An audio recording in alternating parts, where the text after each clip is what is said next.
E aí, pessoal, sejam muito bem-vindos em nome da Ford College. Hoje a gente vai mergulhar fundo numa parada que é tipo a planta baixa de um arquiteto mestre. O nosso grande objetivo aqui? Migrar Smart Contracts da Ethereum Virtual Machine para Solana Virtual Machine sem quebrar as leis da física da segurança. Essa nossa análise detalhada pega tudo que a gente já discutiu sobre a síntese da checklist e transforma esses conceitos de auditoria em fundações de concreto puro. Tudo para garantir que a sua transição seja perfeita. Bom, vamos direto ao ponto. O índice do nosso documento de patente de segurança passa por fundamentos do escopo, depois ativos e interfaces, o fluxo de trabalho, a automação da checklist e, para fechar, conclusão e próximos passos. Bora lá? Então, começando pela parte 1, os fundamentos do escopo. É aqui que a gente estabelece os limites da nossa auditoria. Se você acompanhou a nossa última conversa, já sabe que definir o escopo é o filtro de tudo, né? É exatamente isso que torna uma checklist de fato aplicável quando a gente muda de um ambiente de execução para o outro.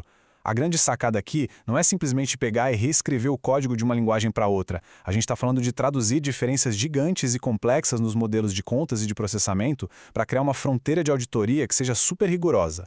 É literalmente trocar a lente da otimização de gás para os limites de computação. Esse projeto exige limites inegociáveis, suposições de confiança muito claras e critérios que você consiga medir na prática com precisão de engenharia.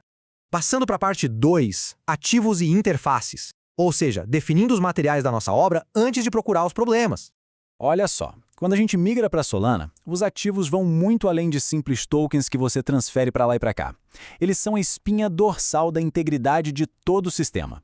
O nosso escopo vai abraçar binários de programas compilados, os famosos PDAs, que são os endereços derivados de programa nessa arquitetura da SVM, além das contas vitais de configuração e até as dependências fora da rede. É coisa pra caramba. E cada uma dessas peças precisa de um identificador único e de um mapeamento claríssimo de onde está o controle de autoridade delas.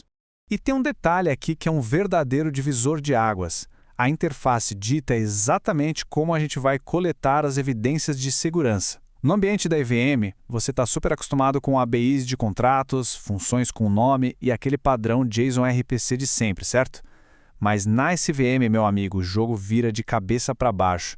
A operação passa a exigir handlers de entry point muito robustos, expectativas super rigorosas sobre como o layout das contas é desenhado na memória e uma serialização minuciosa dos dados. É um paradigma completamente diferente. E entender essa estrutura é brilhante porque ilustra perfeitamente como a nossa caça às evidências muda de um universo para o outro. Pensa comigo, num contrato Ethereum clássico, a verificação muitas vezes se resume a comparar o bytecode ali na blockchain. Agora, para auditar um programa na Solana, a parada exige decodificar os dados lá de dentro da conta, na unha, e rodar simulações complexas de transações que exigem arreios de metadados exatos. Ter esse mapa mental claríssimo é indispensável para não se perder nessa transição técnica. Entrando na nossa parte 3, o fluxo de trabalho. É a nossa receita de bolo, ou melhor, as instruções de montagem em 7 passos da nossa planta arquitetônica. Essa primeira fase foca inteiramente no inventário e nas suposições. A gente começa levantando todos os ativos de forma exaustiva. Depois, cataloga as interfaces, anotando certinho quem é que assina as transações e quais contas têm permissão de gravação. Aí vem as suposições e os limites de ameaça. Definir essas fronteiras lógicas é super importante, tá? Porque a gente precisa assumir, para o bem da nossa sanidade, que pelo menos o cluster de validadores da rede principal não vai simplesmente entrar em combustão espontânea. Mas todo o resto da lógica a gente tem que questionar. Tem uma frase que encapsula muito bem o rigor que a gente precisa ter aqui. Assumimos que o runtime do cluster aplica a atomicidade de instruções. O resto é responsabilidade da engenharia. Colocar essas suposições de confiança no papel de forma explícita é vital. Isso separa de forma cristalina o que a infraestrutura já te garante de fábrica daquilo que a lógica do seu contrato precisa proteger de forma implacável contra ataques. Já na segunda fase, a gente entra nos passos de 5 a 7. O rigor aqui dita que não tem espaço para "eu acho que". A avaliação tem que ser cirurgicamente mensurável, gerando um resultado determinístico. Ou passa ou falha. E isso tem que estar amarrado direto aos seus scripts de testes e comandos de simulação. Na sequência, a gente aplica uma priorização sistemática para os problemas, garantindo que toda descoberta tenha uma rastreabilidade impecável lá no relatório final.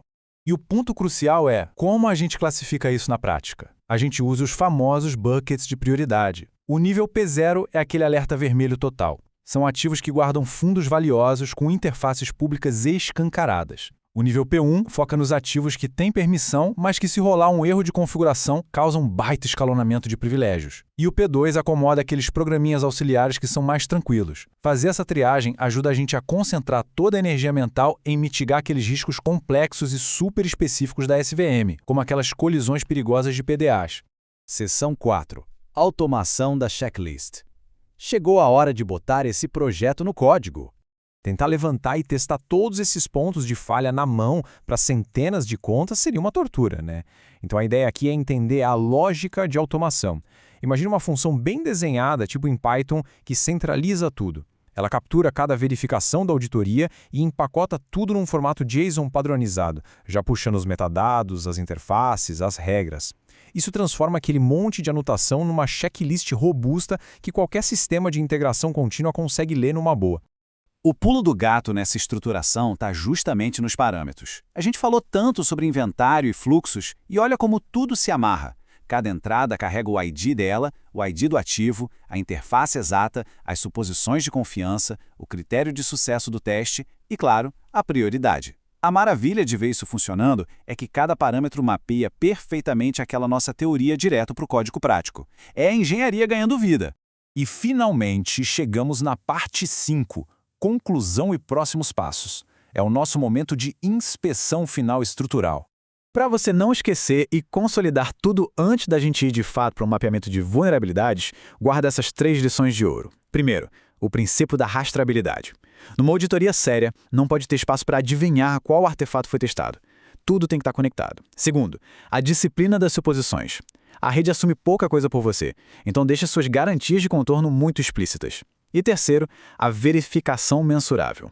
Se você não consegue traduzir um risco num teste prático de passo ou falha, o seu protocolo continua exposto ao perigo. O que me leva a deixar com vocês uma pergunta final super provocativa. O seu conjunto de metodologias e checklists de segurança realmente está com o rigor necessário para sobreviver às armadilhas da arquitetura SVM? Garantir que cada detalhe, desde os requisitos até os scripts de teste, esteja impecável é o que vai salvar o seu projeto. E para continuar afiando essa mentalidade de segurança, o convite está de pé. Acesse lá a FortiCollege. É lá que o domínio absoluto da segurança na Web3 acontece de verdade. Um super obrigado por acompanhar mais essa análise técnica da FortiCollege com a gente. Bons estudos e até o nosso próximo Guia Arquitetônico.